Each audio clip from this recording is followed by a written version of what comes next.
Hello, and welcome back to the Out of Spec podcast. I am Francie, and today you're joining me in Atlanta, Georgia at the NACS show, all about convenience. And part of that, of course, is EV charging. So I'm here with Arcady, CEO and founder of FreeWire. Thanks for joining me today. I'm excited to dive into all the topics about the tech, the chargers that you offer, and the holistic approach that you take to support site hosts who want EV charging at their locations, but maybe the typical DC fast charging solutions aren't really right for them, and instead more battery focused solutions are an answer.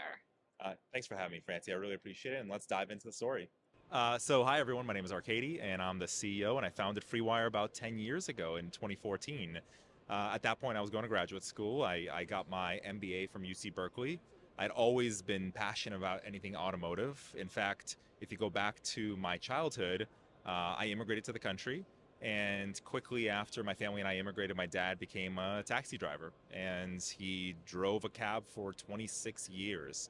And so my relationship with him was somehow always centered around the car. It was on the weekends doing transmission swaps and engine swaps, going to the shop and getting the tires rotated and oil changes. There was always something to do with the car because we were putting so many miles on it that I sort of developed this passion for automotive. And then I turned into a gearhead as I grew up. So when I got my license at 15 and a half years old, because you could do that back then, I right away started wrenching on all my cars. And at one point I owned 4 or 5 at a time, and they were all projects, right? They were all projects.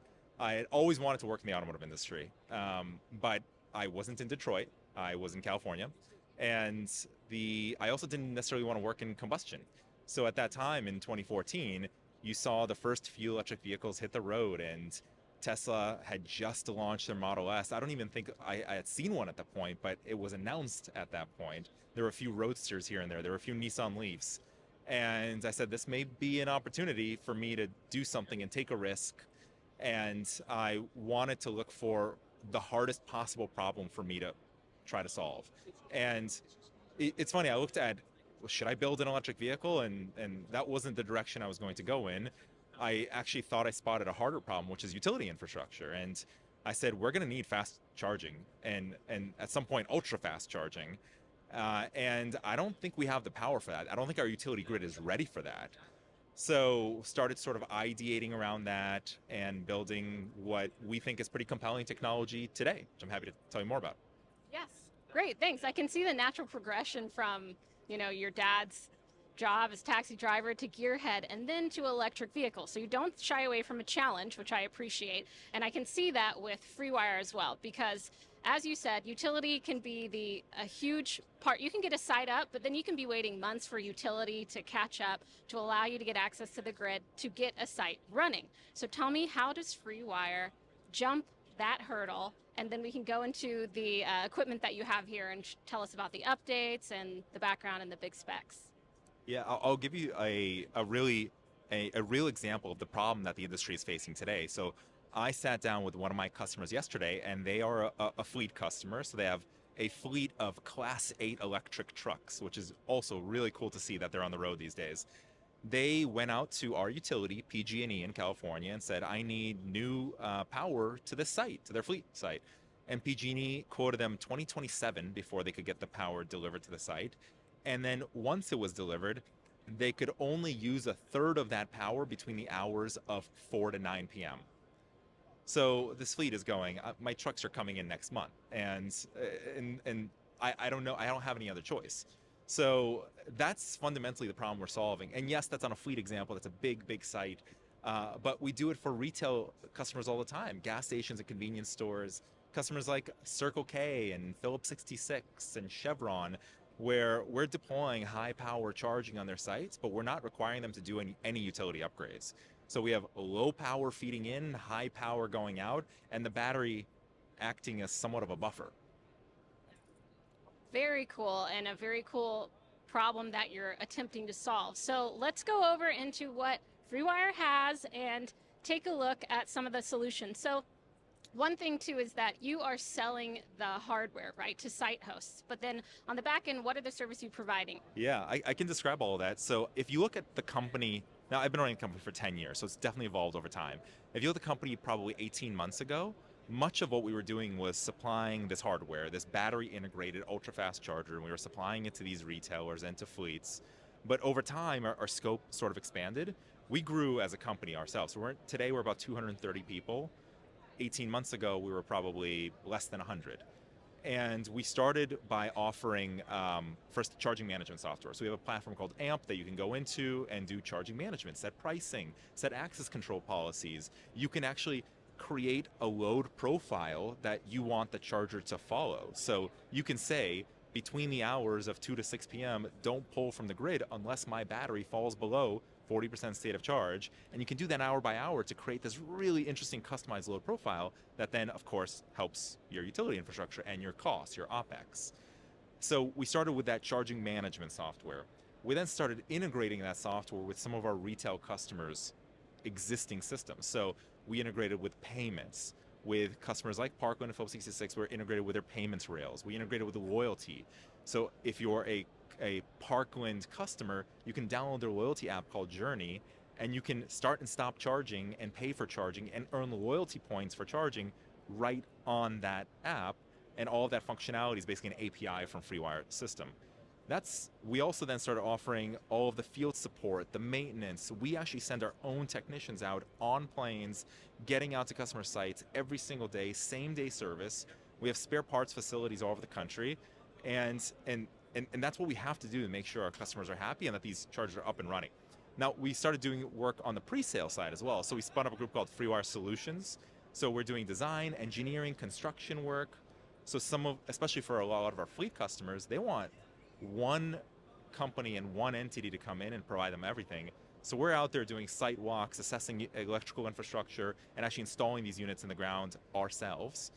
And then we also spun up a business called Mobilize that I'm happy to show you. We have a little demo here, but Mobilize allows you to find the best locations within thousands of sites where you want to deploy charging, where you're going to see the best utilization and throughput and traffic, where you have lots of incentives. And so we sort of now run the gamut of kind of start to finish turnkey services around hardware, around software, and around planning and forecasting, and then supporting these systems in the ground.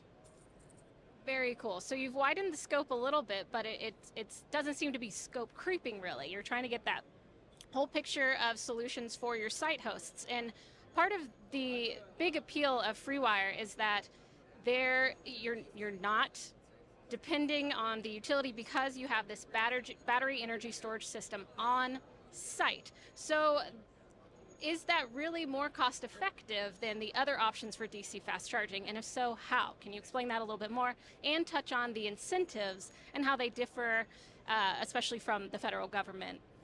Yeah. So yes, it is more cost effective.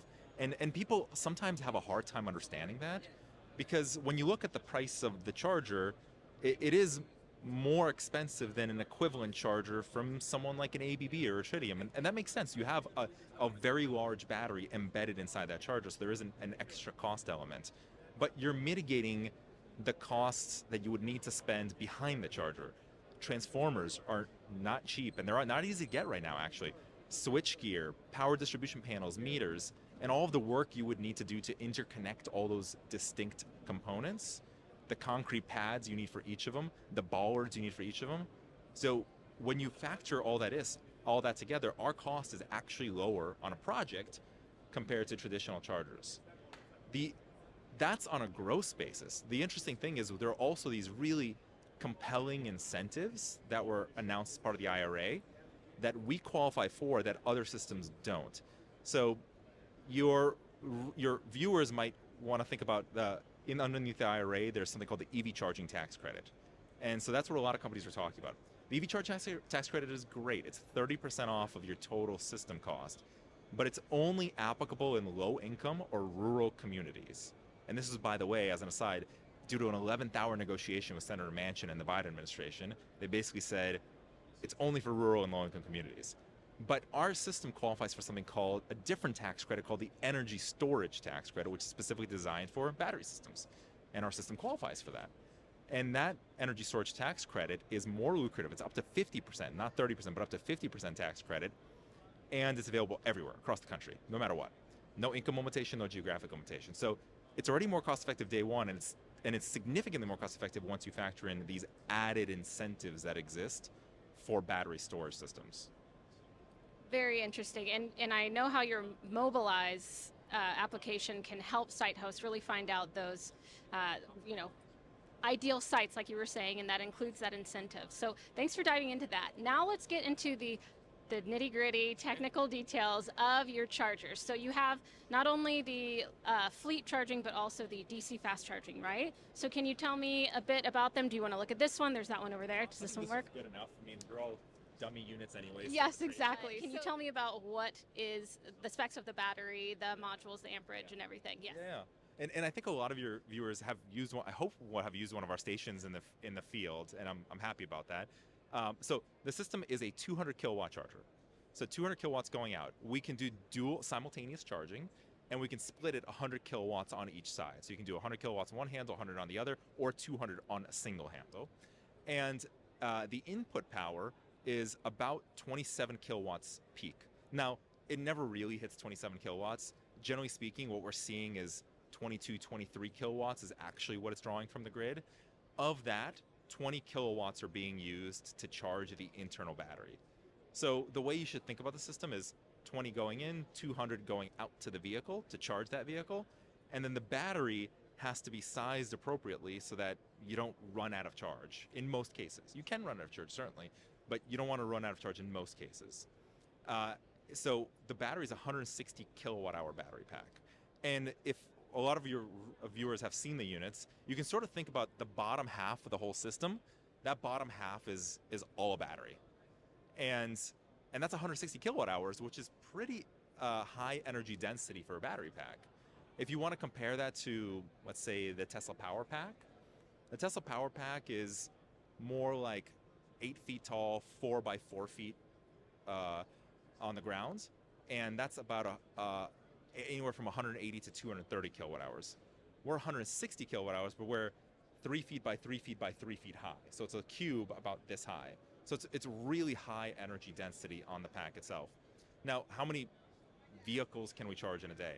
And the answer is, honestly, it depends. It depends on when vehicles show up, how much state of charge they have when they show up, what state of charge they charge up to, what the charging curve of the vehicle looks like, so on a number of different factors. But generally speaking, we're seeing, and I can give you, and I'm happy to share with you guys, what we call our depletion curve. So we've modeled out over tens of thousands of different charging sessions how often we deplete. And at 10 charging sessions a day, there's an 8% risk of the battery inside the boost charger depleting. At 15 charging sessions a day, there's about a 15% risk of the battery depleting. And then at 20 charging sessions a day, there's about a 35% risk of the battery depleting. So generally speaking, you can get to about 15 or 20 charging sessions without the battery depleting in most scenarios. Now, if you're going back to back to back, and there's no gap in between cars, and every car is a Hummer EV, it's a whole different story. But I'm giving you sort of the average based on empirical data. Right. And that's important to consider, use cases. And I know you have one up in Estes Park, Colorado, which, isn't really high. I mean, it's high trafficked if you're going to the park, but maybe, an ideal location where you're not getting a ton of charging at one time. But there is something to consider with the battery depletion. Yeah. So I know that you've talked to Kyle a little bit about what if you don't have to put in a whole nother charger, but what if you have another battery on site? So I know that you were talking about that coming in the future. Do you have more information to share about that specific aspect or the offerings right now in terms of another battery, but not necessarily another charger to help charge EVs? Yeah. There's a sort of a whole kind of thesis around it in that we're not really just deploying charging infrastructure. We're really trying to deploy distributed energy systems. And so the Boost Charger Pro, which is coming out at the end of Q1, is the first unique feature is that you'll be able to DC link all of the units that you have. So right now, if you have 5 boost chargers. They all operate as an independent battery pack, so it's 5 independent battery packs. With the Boost Charger Pro that's being launched, you can have a DC link in between each of those, so they effectively operate as one single large battery pack, with one unit being the master unit, and that master unit basically takes the voltage of each of the different battery packs, matches it, and then if you plug into and charge on any one of the units, the whole battery pack will drain together and the whole battery pack charges together as one single unit. Now, why is that important? Well, it's important because, first of all, it doesn't matter what charger you go to at that point, because we can see that depending on where the charger is on the site, some get more utilization, some get less, because more convenient parking spots, right? So at this point, with that, it doesn't matter anymore. 2, because all of the batteries are linked together, it becomes incredibly difficult to actually drain that whole battery together. So your depletion risk goes down a lot. And 3, for the purposes of grid services and energy services, having one big battery is a lot more valuable than having many smaller batteries. So that's coming in the Boost Pro, and that's a big win. That DC Link architecture then allows us to do what you just asked, Francie, which is launch a separate battery pack, standalone, that can be used to kind of expand the capacity of each of your boost chargers. So we're launching the Boost Charger Pro first with that DC Link, and then quickly afterwards we're going to launch a separate battery pack product. But honestly speaking, a lot of the functionality and kind of benefits you would get, you could just get by linking a bunch of units together. Really interesting. Can you tell me a bit also about where your research and development and engineering happens? Is it all in-house? Yeah, and a bit more details about that. Who do you involve? And then also specifically cold temperature testing. You know, our audience has seen a lot of examples where this has been a problem, and you have a kind of a good footprint in Canada where things can get a good bit colder. So tell me a bit about the research and development, your engineering, and then, that testing process. Yeah, happy to. I mean, all good questions. So first, we do most of the research and development we do in-house. So there are kind of 3 fundamental parts of the system. There's the battery pack, there's the power electronics, and then there's the software. So we have a power electronics team that sits in Longmont, Colorado. We just talked about this, and I'd love to get Kyle out there, by the way, to visit, and so they can show him the development of all these different and cool boards. They do power conversion systems like DC to DC and AC to DC, and bidirectional AC to DC as well. So they do that development out there. We're working from the board level up. So we're actually speccing our own silicon carbide chips. We're writing firmware for these boards. We're testing them in heat chambers. That development is ground up done in-house, and we're super proud of the power electronics specifically.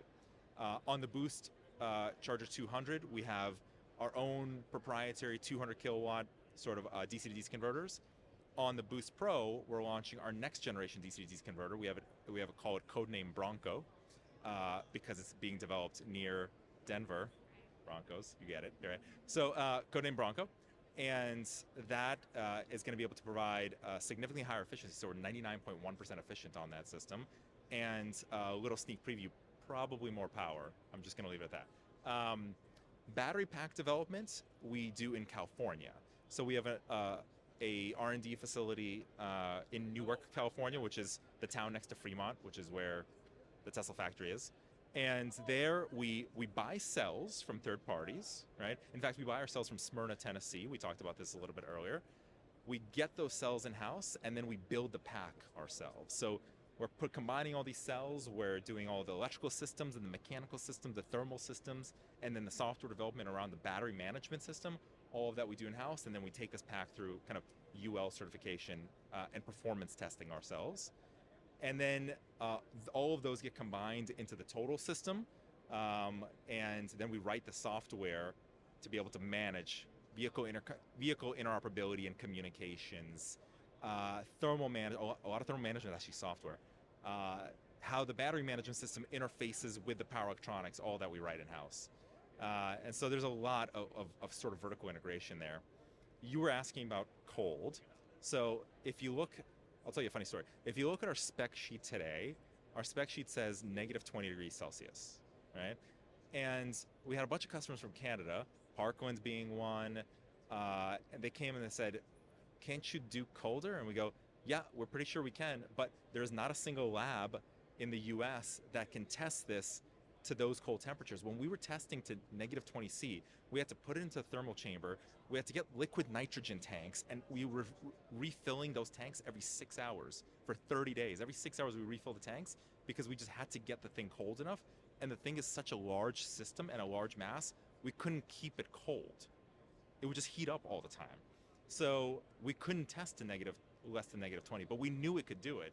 So finally, we were able to work with one of our customers in Canada just recently. This was probably about 3 months ago, with a big utility in Quebec, and they have a huge thermal chamber, and we were able to test it down to -40°C, and it worked beautifully. No problems whatsoever. So super impressed. Cold's not the issue. Yeah. What is the issue? Heat. Heat's the issue. Heat's always the issue. Yeah. Okay. Yeah. So, and tell me a little bit about how you do keep it cool when you're considering heat. Yeah, so in this system, we actually have 2 separate thermal management systems, and there's forced air, basically an HVAC system for the battery, and then there's liquid cooling with pumps and all of the associated kind of hosing for all the power electronics. So, and effectively the system operates as 2 separate zones. There's the bottom zone, which is where the battery is, and the top zone, which is where the electronics are, and power electronics specifically. And they're completely thermally separated, thermally sealed. And the bottom works with HVAC for air cooling the batteries. We also have heating pads on each of the battery stacks to heat it up in cold weather. We don't really need to use that, but we do have it. And then the top is all sort of liquid cooling. And it's complex. It is really complex to do all of that together in one box. But that's how we thermally manage it. Very interesting. Thanks for diving into those details. And then also, I'd love to know if you've considered the afterlife of these batteries and what would happen to them if perhaps, they aren't viable in a charger anymore. Do you have any sort of ideas or partnerships or anything at all about battery recycling or reuse or repurposing? Yeah. So I did talk to Kyle about this, and the interesting thing is battery degradation typically happens when you charge the battery. And there's a lot less degradation when you're discharging. So we are charging our battery very slowly. It's a 160 kilowatt hour battery pack, and the charge rate is about 20 kilowatts. So it's about 0.15 C. That's the C rate. Whereas it's very different with an electric vehicle. So, when you're driving your Tesla Model 3, let's call it an 80 kilowatt hour pack, you're charging at 250 kilowatts from a supercharger, that's 3C. So you're charging it very quickly, and that's going to degrade that pack. Whereas we're charging our pack very slowly, and so we can see significantly extended lifetimes of our pack relative to other applications for these battery cells. And we modeled originally when we were designing this thing that the pack would last over 10 years. In fact, we saw that it would hit 70% state of health after 11 years. Now we have 3 years of real empirical data to show, does the degradation curve match sort of what we were modeling? And what we found is the degradation curve is actually a little bit better. So it's a little bit less steep, so to speak. So we're very confident it'll last more than 10 years. And we've been able to show that data to some of our customers, and they feel confident too. To the battery recycling, do you have like a full, did you speak to this exactly, but if they are degraded after those 10 years, have you thought about what comes next? And I know this is maybe a far ways off, but have you considered the life cycle? Yeah, I mean, I've actually thought a lot about this. So believe it or not, when I first founded FreeWire in 2014 through 2018, we were exclusively using second life batteries in our products. And at one point, right around that 2017, 2018 timeframe, we had the largest deployment of second life batteries in the world. In fact, some of the second life batteries that we put out there in products are still with customers today. So I was thinking about this way before this became a topic. And at that point, for me, it was a business decision because I was able to get these second life batteries for a very low cost compared to new batteries. Now, what happened is that new battery prices kept dropping and that delta became smaller, and it didn't really make sense to use second life anymore when you knew they had a reduced lifespan. Now, how do we think about these systems kind of on a go-forward basis? I am not very bullish on the second life business model because of what I just said. New batteries are just they're not cheap, but the prices have come down significantly, and they're still coming down. And I don't think that there is a model to make Second Life work, knowing that, let's say they have a 5-year lifespan, the biggest cost is going to be removing them and replacing them. And I don't want to have to bear that cost. I don't want my customers to bear that cost. What I'm more encouraged about with batteries is that, think about it relative to a hydrocarbon, some gas today. When you pull that hydrocarbon out of the ground, or what I like to call dinosaur oil, right? Dinosaur fuel, you pull it out of the ground, you burn it, it's gone forever, right? That hydrocarbon is gone, you burned it. With batteries, the interesting part is, yes, you're pulling heavy metals out of the ground, cobalt, lithium, manganese, and so forth, but they can be infinitely reused.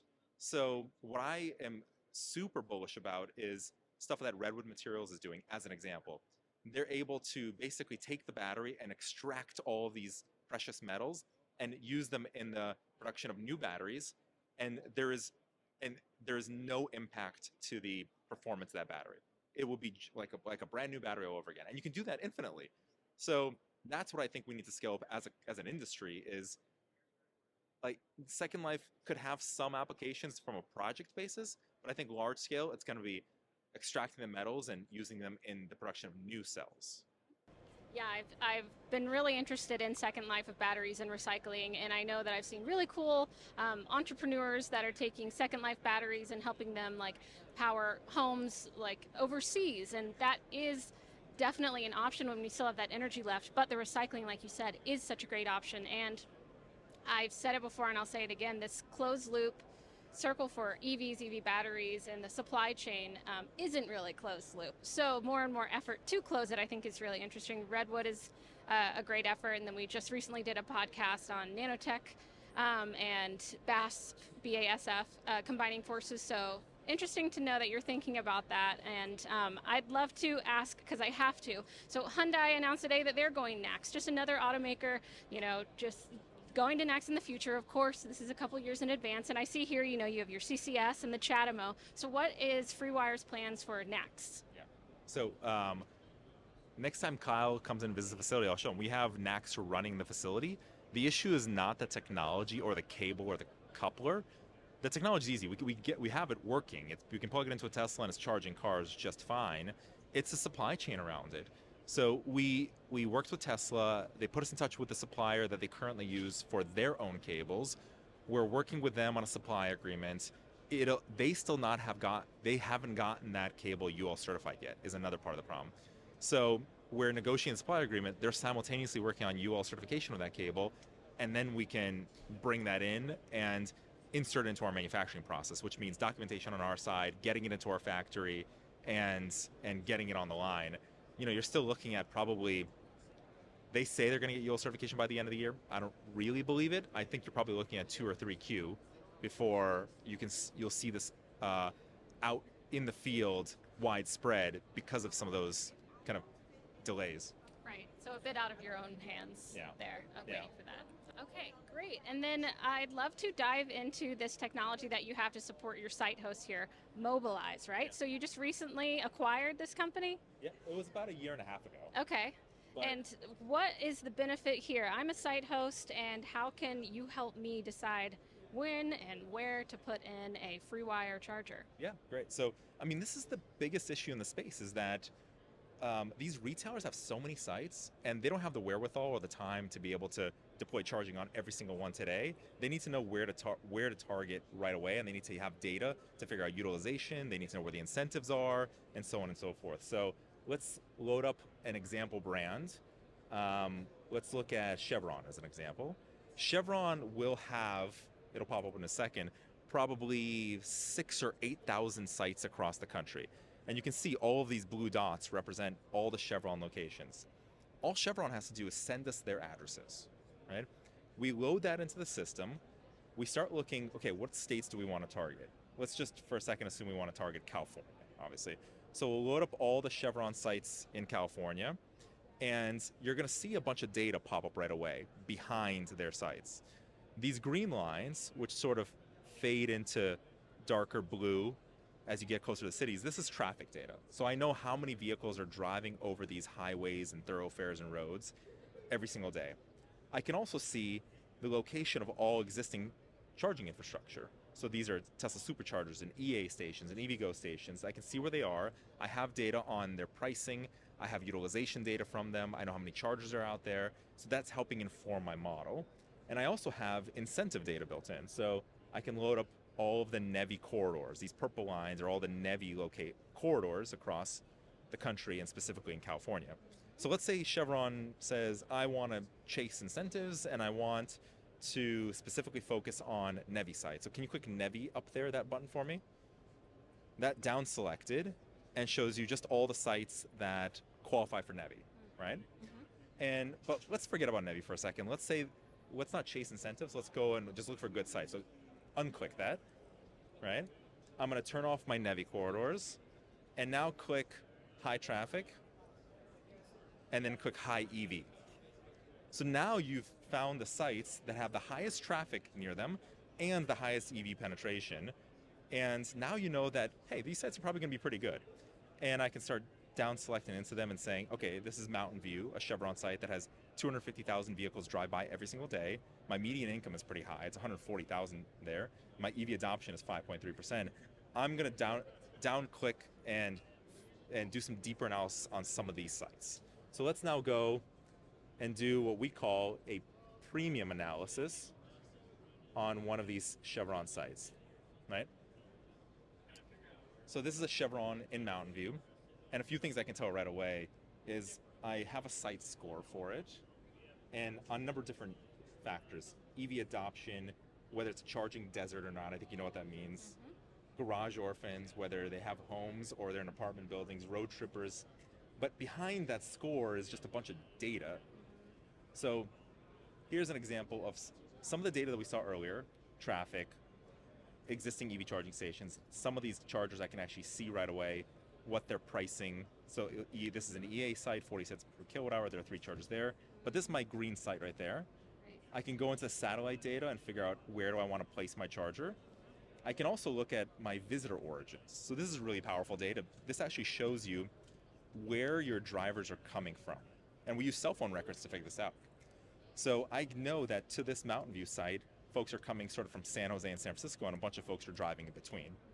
That's important because what doesn't matter is what your EV adoption is in your zip code. What really matters is what's the EV adoption in the zip code where your customers are coming from, and what charging infrastructure do they have available to them along their path of travel. So you need to sort of dig one level deeper behind the just basic EV adoption data on the zip code level. I also need to know when they arrive. So I can see that on this site, we had people arrive pretty bunched up every single day, kind of middle of the day, right? And this is gonna tell me, do I need a lot of CapEx because they're all bunched up arrivals, or do I need less CapEx or fewer chargers because they're more spread out, right? And then I can go into kind of deeper level data like interesting stuff like median income, the percent of renter-occupied households, because as you know, renters typically don't have home charging. So this helps inform my model. How many households are multi-vehicle households? What percent commute by vehicle versus public transportation, right? And all of that kind of feeds into this site score that we give it. Now, that's important, but the most important thing for the franchisee and the retailers that's installing this thing is how much am I gonna make, right?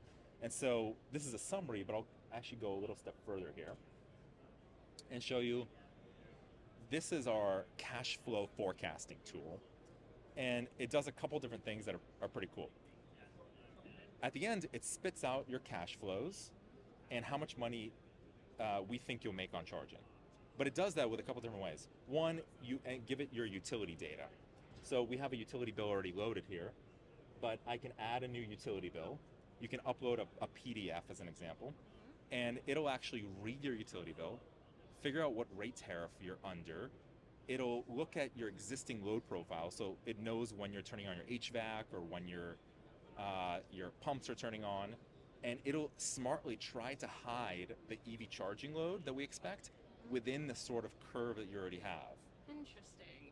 And then it forecasts out EV charging utilization over the next 10 years on 5-minute intervals. So every 5 minutes, it's forecasting out how many charging sessions it thinks your site will see. And it then recommends the utility rate tariff that you should be under, right? Because you may have to switch utility rate tariffs because now EV charging becomes a big part of your business and you're a big consumer of electrons. So in this case, it says I should be on the B10 TOU NEM2 rate tariff. If I charge 60 cents a kilowatt hour and I see 7 charging sessions a day, I'm going to make $1,800 a month. That's my profit on the system. Wow. And a lot of really interesting data going into this model. And Yeah. I can see how this is extremely valuable to your site host to be able to really get customized information instead of just best guesses. Yeah. Very cool. So have you found that your site hosts really use this and this is This has helping? become one of our most important kind of products. I bet. Because what we found is that there's the combination of the things that we do, which is mitigating utility infrastructure, eliminating utility upgrades on sites, lowering capex. When we go to a customer, we're not really competing with other charging companies that go to that site. We're kind of expanding the window of sites.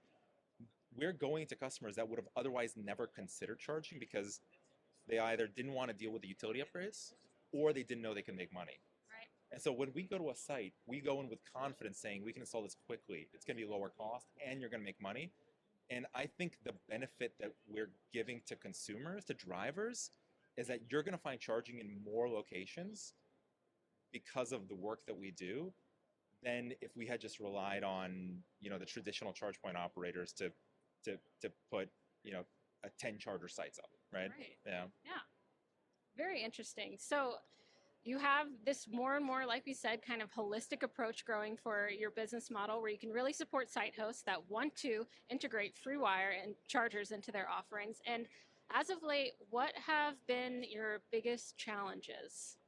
Yeah, I mean, I think the biggest challenge is the sort of start and stop in the industry where we had this announcement of this big funding package at NEVI. We looked at it. Not a single dollar of NEVI has been allocated yet, has been given out to the market yet.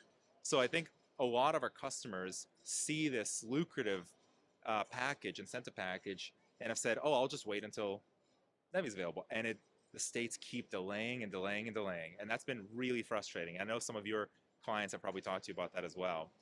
The other frustrating thing that I don't put blame on anybody else, I put blame squarely on ourselves, is reliability has to get better, right?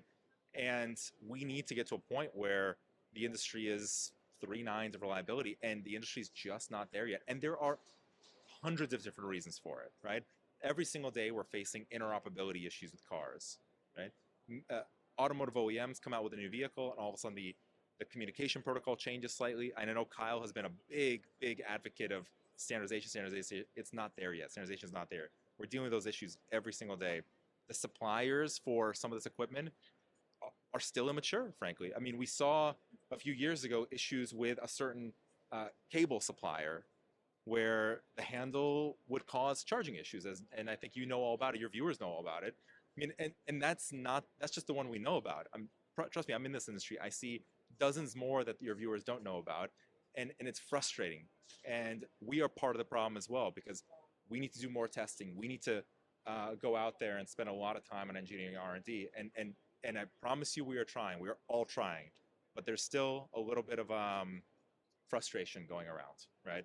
Yeah. There's always going to be challenges, and we're always interested in how those are being confronted because they're not going to go away. There's a lot of technical aspects to be considered. There's a lot of fragmentation where there's different efforts from different, parts of the industry where we could get a little bit more united. But we wait a little bit on that. Okay, so those are the challenges kind of, and you've given us a great overview. What keeps you motivated on the day-to-day, Arcady? Yeah, I mean, well, frankly, I've been driving electric for 10 years. Actually, more like 11, almost 12 years now. So I just love it. I mean, it is a better experience. I want everyone to drive electric. I want everyone to experience it.